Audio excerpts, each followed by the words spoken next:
There's a new fiesta in the making as we speak. It's out at the Moon Tower.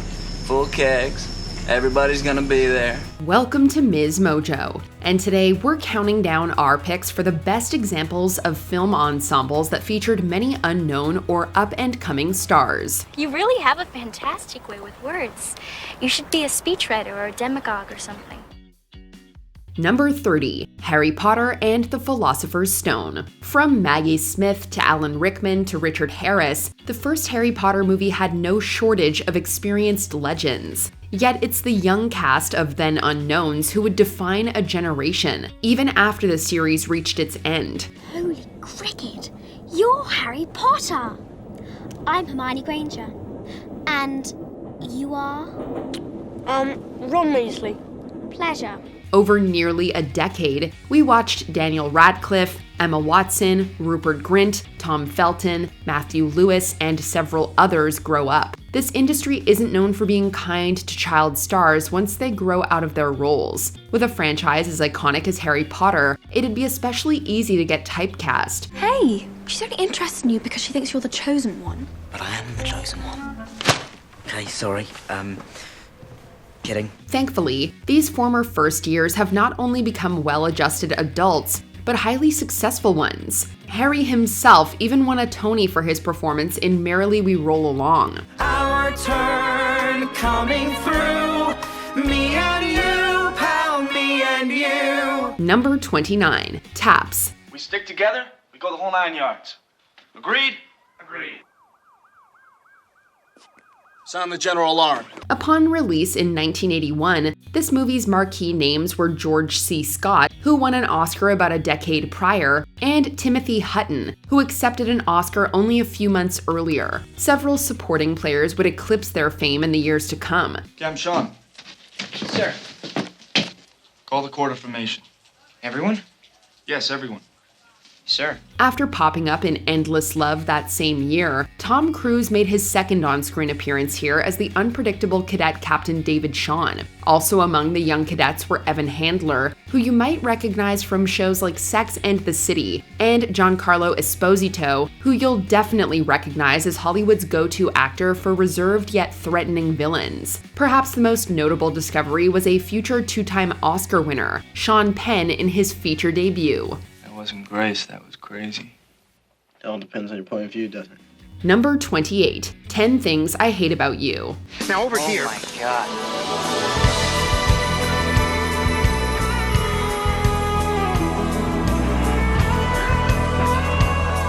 What group is she in? Larissa Oleynik was arguably this teen comedy's most established star, having spent 4 seasons on The Secret World of Alex Mack. Joseph Gordon-Levitt had been on Third Rock from the Sun, although his star would rise significantly in the years to come. Likewise, Gabrielle Union would bring it on the following year, while Julia Stiles was just 2 years away from saving The Last Dance. Even actors who had been working for a while, like Allison Janney, saw a spike in their filmographies.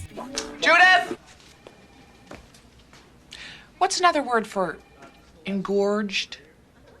I'll look it up. Okay. 10 Things I Hate About You also marked a star-making turn from an Australian actor named Heath Ledger. He sadly wouldn't live to see the film's 10th anniversary, but in that time, he formed an unparalleled cinematic legacy. Hey, oh pretty baby, now that I found you, stay and let me love you, baby. Let me love you. Number 27, Scott Pilgrim vs. the World. Michael Cera is iconic as Scott Pilgrim, but every time we rewatch this 2010 comedy, we're reminded just how stacked the cast is. Hey, come on, you know everyone, right? Yeah, pretty much I do. You know this one girl with hair like this? Even if the ensemble wasn't comprised of unknowns per se, many were just on the cusp of superstardom like Mary Elizabeth Winstead, Anna Kendrick, and Jason Schwartzman. The names keep coming with Scott's inner circle, including Aubrey Plaza, Alison Pill, and a future Best Actress winner in Brie Larson. Sees you're like a superstar now.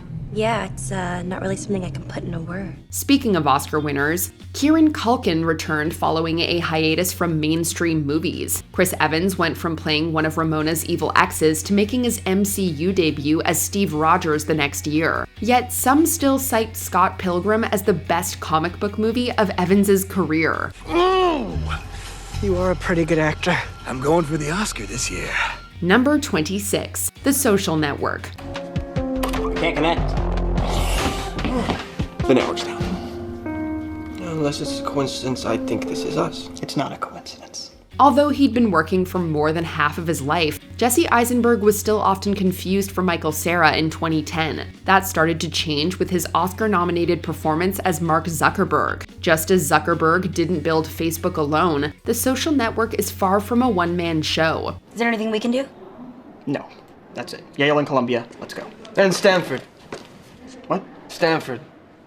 It's time for them to see this in Palo Alto. Since breaking out as Eduardo Saverin, Andrew Garfield has won a Tony, scored an Oscar nomination, and had an underrated tenure as Spider-Man. Armie Hammer, despite falling from grace, showed potential with his dual performance. There are no small roles, with Rooney Mara, Rashida Jones, and Dakota Johnson going on to bigger things. Even if Justin Timberlake was already a pop sensation, this film made critics say, that kid might have a future in acting.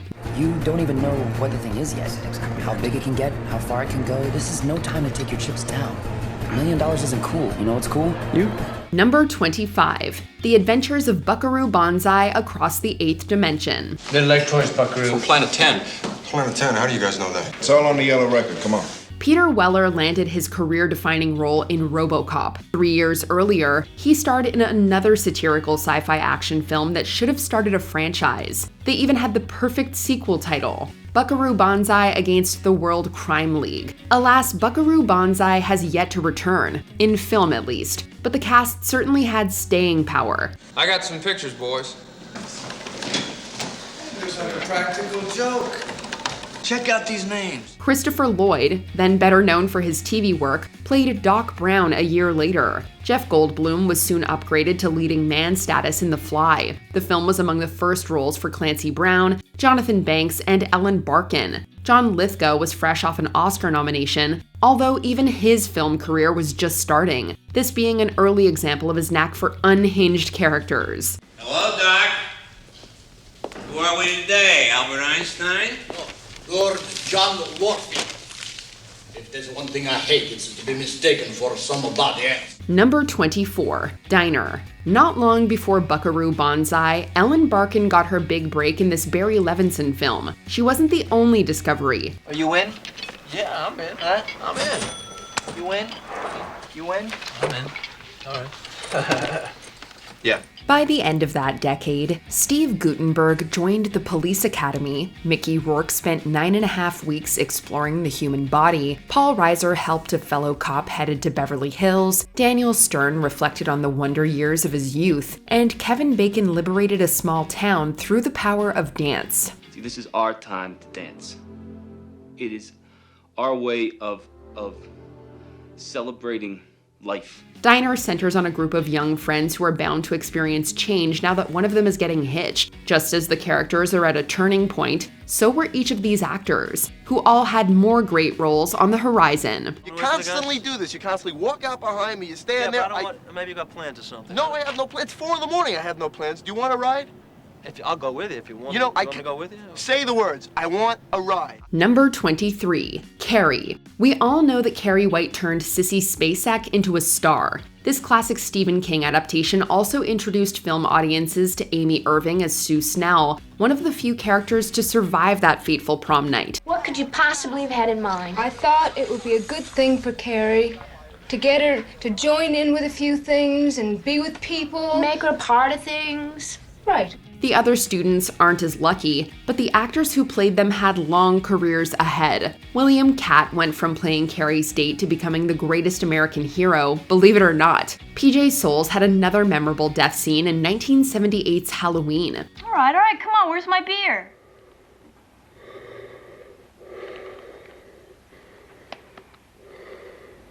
Well, can't you answer me? The standout was John Travolta, who had only made one minor film appearance prior to Carrie. He'd hit the dance floor in Saturday Night Fever the subsequent year, and hit the big time as Danny Zuko in Grease a year after that.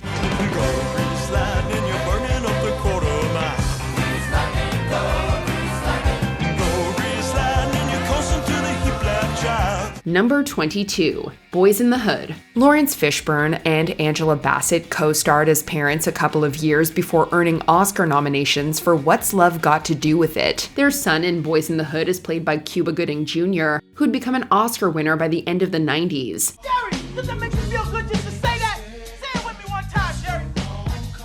Show you the money. Oh, no, you can do better than that, Jerry. I want you to say it with meaning, brother. John Singleton's debut feature paved the way for another future Oscar winner in Regina King. It'd be the first time on the silver screen for King, Morris Chestnut, and Ice Cube, the latter of whom was hot off the album Straight Outta Compton. Either they don't know, don't show,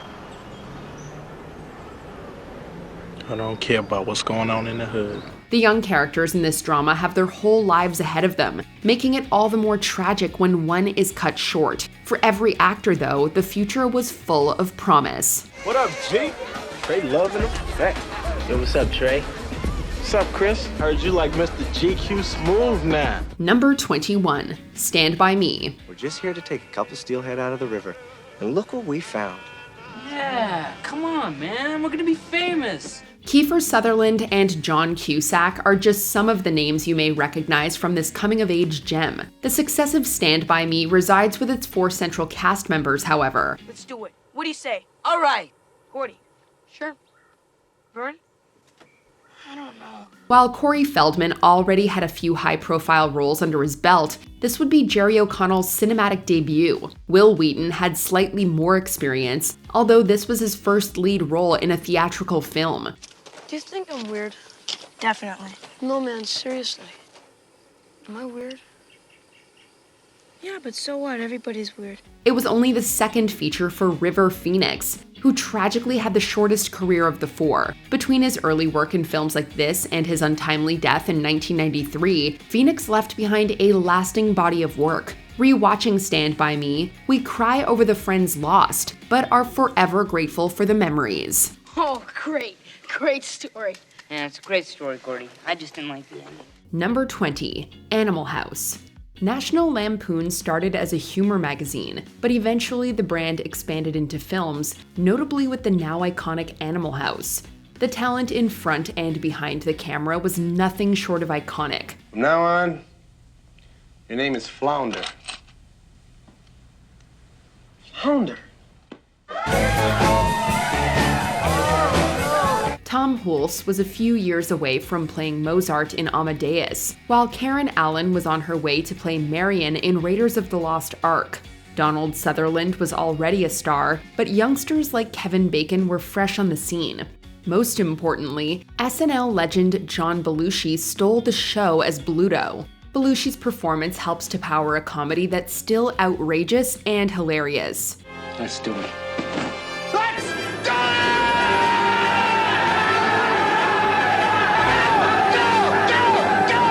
Number 19, Raising Arizona. Turn to the right. You're a flower, you are. Just a little desert flower. For their second film, directors Joel and Ethan Coen went all out with a zany comedy. They also hired a standout cast to play in this kooky crime adventure. Nicolas Cage and Holly Hunter give 2 spectacular performances as the lead couple, both proving themselves as generational talents. They're also welcomed by the likes of John Goodman, William Forsythe, and Randall Tex Cobb. Hunter was having a breakthrough year in 1987, starring in the award-worthy Broadcast News that same year. Cage was well on his way to becoming a leading man as this movie and Moonstruck further elevated his career. And Frances McDormand returns after starring in the Coens' first film, later going on to win several Oscars. He's an angel straight from heaven. No, honey. I had all my kids the hard way. You just gotta tell me how you got this little angel. What do you do? Just fly straight down from heaven. Number 18, The Goonies. It's one of the most famous kid films from the 1980s. The Goonies also boasts a fantastic cast, making this exciting and entertaining movie come to life. Oh my God, it's working! It's working! You did it! Way to go, Andy! Way to go! I'm coming back now. Sean Astin, Josh Brolin, Martha Plimpton, and Corey Feldman all make their early mark in this adventure. Ke Huy Quan once again lights up the screen after his memorable turn in Indiana Jones and the Temple of Doom. Short round. Step on it. Okie dokie, Dr. Jones, hold on to your potatoes. Character actors Joe Pantoliano and Robert Davi also show up as fun villains, both of whom would be prolific performers in the following years. It's hard not to love this classic that's overflowing with treasured performances. Dad, it's my marble bag. The Fertillis forgot to check it. See, I emptied out the marbles and I put the jewels in. We don't have to leave the Goonda. Number 17, Short Term 12. At a group home for teenagers, the counselors and residents help each other through difficult times. It's a heavy subject that's expertly performed by an incredible cast. My dad has been in there for 10 years.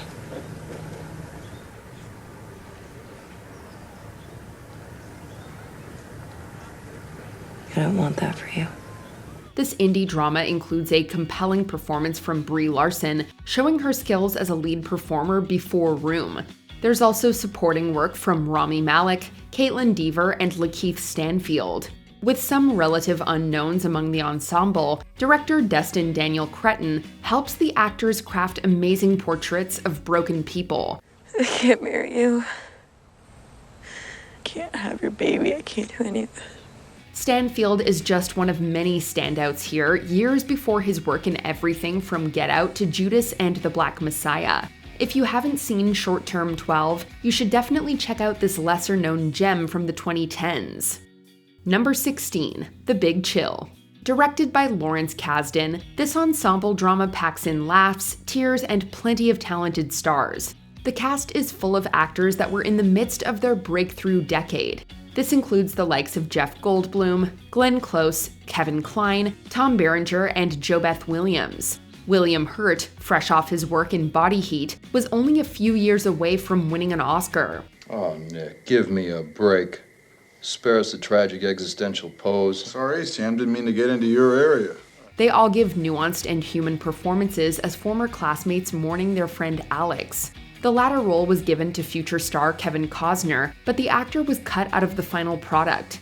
Along with its great soundtrack, The Big Chill excels because of its choice casting. So, how'd everybody sleep last night? Did anybody sleep last night? I know I did, all alone in my airplane, no co-pilot. I slept like a baby, even wet the bed. Number 15, Superbad. From the minds of Seth Rogen and Evan Goldberg, Superbad stands out as one of the funniest comedies of the 2000s. Good as it is, the script wouldn't work without the perfect performers. Thankfully, the filmmakers cast Jonah Hill and Michael Cera. They both had experience in the genre, but they really came into their own here as comedy leads. I love you. It's like, why don't we say that every day? Why can't we say it more often? I just love you. I just want to go to the rooftops and scream, I love my best friend Evan. We should go up on my roof. For sure. There's also a handful of talented supporting cast members to help them out. Emma Stone made her debut in this movie, while Bill Hader was only a few years into an amazing run on Saturday Night Live. Christopher Mintz-Plasse also earns plenty of laughs as McLovin. This guy's either gonna think, here's another kid with a fake ID, or here's McLovin, the 25-year-old Hawaiian organ donor. Okay, so what's it gonna be? I am McLovin. The entire film only works if these players are all operating at the top of their game. Number 14, Dead Poets Society. We didn't just read poetry, we let it drip from our tongues like honey. Spirits soared, women swooned, and gods were created, gentlemen. Not a bad way to spend an evening, eh? Anyone that sees this inspirational drama remembers Robin Williams' performance. He's the heart and soul of the movie, but he's far from the only performer here. Robert Sean Leonard, Josh Charles, and Ethan Hawke played 3 of the boarding school students. Each actor gives an authenticity to their work, with their characters coming into their own through the power of poetry. Hawke in particular has spoken about Williams' kindness, mentioning that the comedy legend helped to get him an agent afterwards. Captain, my captain. Sit down, Mr. Anderson. you hear me? Sit down. Leonard and Charles also show their promise as future film and TV stars. Under the direction of Peter Weir, the cast of Dead Poets Society ultimately brings the best out of a timeless and hopeful story. Number 13, The Last Picture Show. Adapting Larry McMurtry's novel, Peter Bogdanovich needed young actors to play teenagers. He ended up finding Jeff Bridges, Timothy Bottoms, Sybil Shepherd, and Randy Quaid. Bridges was even nominated for an Academy Award for his performance, while Hollywood veteran Ben Johnson and TV legend Cloris Leachman won Oscars for their supporting roles. You've ruined it. It's lost completely. Sharon needing me won't make it come back. Ellen Burstyn and Eileen Brennan fill out this impressive ensemble, delivering richly textured characters in 1950s Texas. This classic wouldn't be the same without the immense talent featured in every role.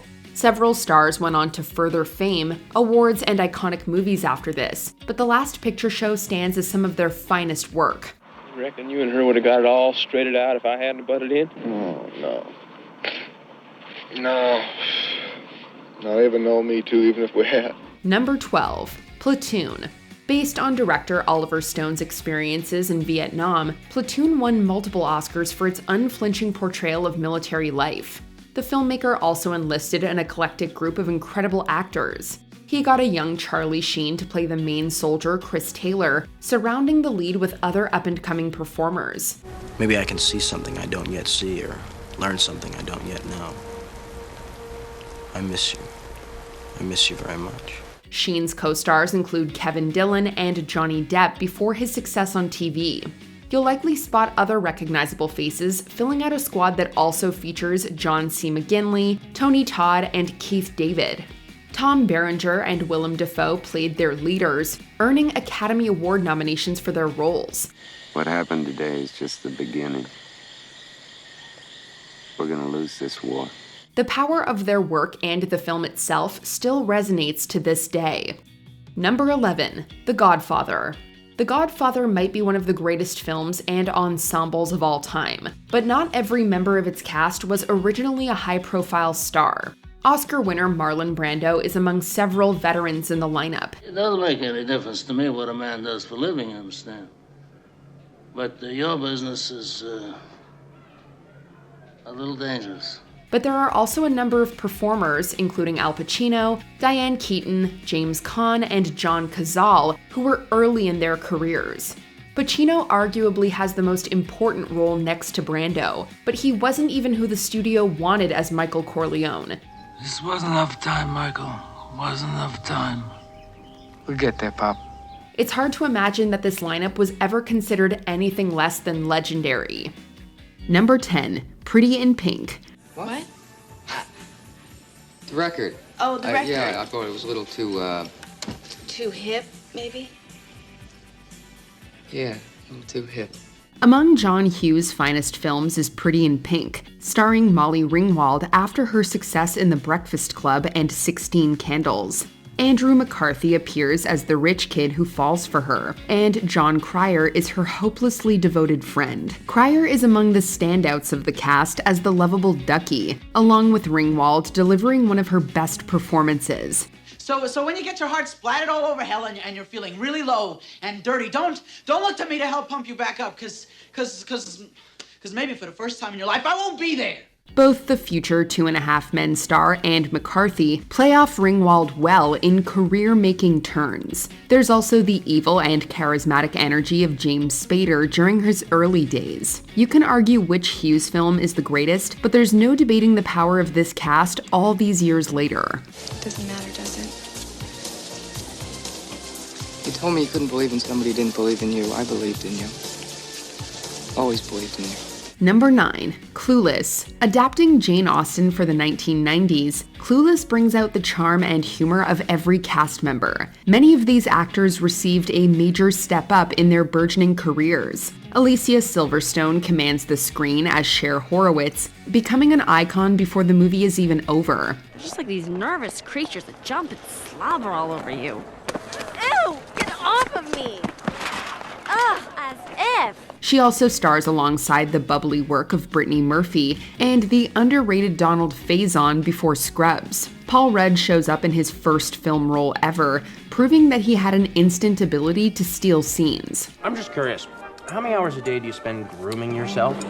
Some people are not lucky enough to be as naturally adorable as you are. Stop it, you're making me blush. We haven't finished naming the other highlights from the cast, including Breckin Meyer, Stacey Dash, and Elisa Donovan. While there have been many high school movies since, this one still stands as a cultural phenomenon, partly because of the elite cast. Girls, she's about to throw the bouquet. Oh, come on! Look, we got a pool going to see whose girl gets a bouquet. It's up to $200. It's in the bag. Number 8, The Magnificent Seven. After winning an Oscar, Yul Brynner took the lead in this Western as arguably the biggest star of the film. His character, Chris Adams, recruits a group of gunfighters to defend a Mexican village. I'm a friend of Harry Lux. He tells me you're broke. I'm doing this because I'm an eccentric millionaire. There's a job for 6 men watching over a village south of the border. These men are played by the likes of Steve McQueen, Charles Bronson, and James Coburn. Between the 3 of them, they represented some of the coolest screen presences of the next 2 decades. Each of them showed off their action skills before they were all considered leading men. You see them? They're too far back in the trees. Chris? Yeah. I'm trying to make it up in those rocks. I'll cover you. Eli Wallach was more established by this time playing the villain, but he was still years away from his immortal work in The Good, the Bad, and the Ugly. Looking back, it's amazing that any one of these guys was on the squad. Think of the odds. Harry, nobody's asking you to go back. Ride on, Harry. It's all right. Number 7, Trainspotting. All I am trying to do, Mark, is to help you understand that the name of the rose is merely a blip on an otherwise uninterrupted downward trajectory. Trainspotting treads the line between comedy and drama with precision. It also has an all-star cast that juggles Irvine Welsh's material with their own electric performances. Future Star Wars actor Ewan McGregor plays Renton in an iconic role, while his friends are played by talented performers such as Robert Carlyle and Johnny Lee Miller. It's fresh air! Look, Tommy, we know you're getting a hard time off Lizzie, but there's really no need to take it out on us. Doesn't it make you proud to be Scottish? With stellar supporting work from Ewan Bremner and Kelly MacDonald, the best of Scotland fills out the cast with their energetic and funny presence. Many of them have since found dynamic parts in everything from Oscar-winning films to animated features. Directed by Danny Boyle, this film retains all of its power because of the genius casting. And just for a moment, it felt really great. Like we were all in it together, like friends, like it meant something. A moment like that, it can touch you deep inside, but it doesn't last long. Number 6, School Ties. So you know you're the very first ringer St. Matt's ever hired. What are you doing? No, he is. That's something of an honor. Aren't you honored, Green? Well, I haven't really thought about it. If you haven't seen this early 1990s drama, you're missing out on a pointed drama about hatred and anti-Semitism. The film features a cast of young actors that were destined for greatness. Brendan Fraser stars as David Green, a Jewish teenager struggling against the narrow-minded views of his classmates. The other students include characters played by Ben Affleck, Matt Damon, Chris O'Donnell, and Cole Hauser. With future Oscar winners among the cast, School Ties assembled leading men who would leave the decade as bona fide stars. Fraser and Damon in particular reveal their dramatic chops long before they were nominated for awards. I'm begging you. Look, I'm sorry. I was a prick, okay? I was a prejudiced prick. I know that. This doesn't have anything to do with that. Just confess. Number 5, Dazed and Confused. All right. Hey, man, you still driving into Houston in the morning to get those Aerosmith tickets? Oh, you damn right. Evening, ladies. Richard Linklater's third film is arguably one of the best of the 1990s, but it's also remembered for its impressive cast. The filmmakers found newer actors that could pull off the 1970s setting and play natural performances. Matthew McConaughey is a standout, playing the poetic and laid-back Wooderson. I get older, they stay the same age. There's also Parker Posey and Joey Lauren Adams as the popular girls willing to humiliate the underclassmen. Even Resident Evil star Mila Jovovich appears here, next to other future stars. Linklater can weave through the characters with a delicate touch, letting the performers deliver in small scenes that prove they've been well chosen. I gotta get going. Me and my loser friends, we gotta go get Aerosmith tickets. Top priority of the summer. Number 4. Fast Times at Ridgemont High. In the 1980s, Fast Times at Ridgemont High served as one of the strongest teen comedies. The film also boasts an enviable cast of all kinds of varied performers. Most famously, Sean Penn plays the stoner Jeff Spicoli, long before his days as a brooding lead actor. Sorry I'm late, it's just like this new schedule's totally confusing. Yeah, I know that, dude. Mr. Spicoli. That's the name they gave me. There's also Jennifer Jason Leigh in an early role as she learns the highs and lows of relationships. Forrest Whitaker, Judge Reinhold, and Phoebe Cates also make memorable appearances here. Hi, Brad. You know how cute I always thought you were. We'd also be remiss not to point out the acting debut of cinematic heavyweight Nicolas Cage. All of these exciting performers converge for a high school movie full of hilarious hijinks and iconic set pieces. When you get out there, do you ever fear for your life? Well, Sue, I'll tell you, surfing's not a sport. It's a way of life, no hobby. It's a way of looking at that wave and saying, hey, bud, let's party. Number 3. Wet Hot American Summer. Assembling some newcomers and members of the state comedy troupe, Wet Hot American Summer parodies summer camp comedies. My journal. Write my thoughts in it every day. Oh, you mean a journal? Yeah, whatever. Guess I'm not all smart like you. The critics and box office numbers failed to recognize the amount of talent on display. Among the many success stories to come out of this movie, Bradley Cooper started his film career in this cult classic. I may regret saying this, but how dare you usurp my authority as producer, director/choreographer of this talent show? Amy Poehler, Elizabeth Banks, and others also starred in promising roles before joining the upper echelon of Hollywood. Over the next decade, the movie developed a following that eventually led to 2 Netflix series. Bringing together some great performers, this project managed to be a launchpad for comedy legends. I'm really gonna miss this place. Me too. Hey, let's all promise that in 10 years from today, we'll meet again, and we'll see what kind of people we've blossomed into. Number 2. American Graffiti. Before he created Star Wars, George Lucas directed an acclaimed comedy about teenagers contemplating their future.